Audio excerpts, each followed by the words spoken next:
now deployed, but what does it do? I will share it in this video. Let me know what you think in the comments down below, and don't forget to hit the like button.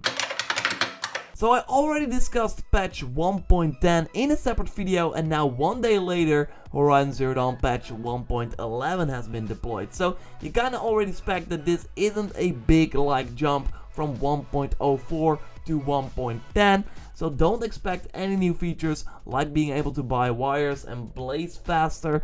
That was of course changed with the previous patch. They also did some economy changes. Anyway, watch that video to stay up to date on that latest patch, but still, there is something that is worth talking about.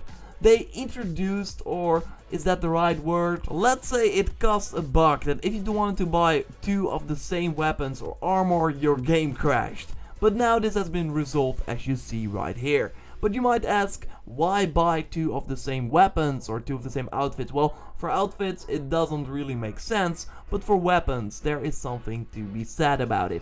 It's pretty handy actually. For example, if you have a sharp shot bow for tier and one for damage, that you then mod one bow with a lot of tier mods and the other with a lot of damage mods. So then you don't have to switch in the middle of the fight, do some mods on it, it's just way more sufficient.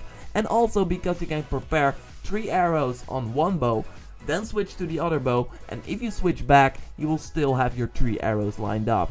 If you switch arrows on one bow, you got 3 lined up, switch for example to the Tear Blast arrow, you will only have 1. So that's why it makes sense to buy 2 weapons. Still though, what is interesting is that this patch 1.11 is 248 MB, just like patch 1.10. So I don't know what they did. Maybe they made you re-download patch 1.10 without this bug, or that the fix was exactly the same amount of MB as patch 1.10, or that they also added other stuff that they are not talking about right now.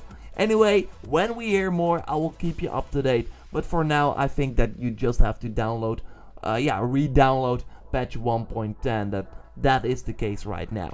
So apart from the fast buy feature, there's also more stuff they added in Horizon Zero Dawn patch 1.10. So check out my video for the full rundown.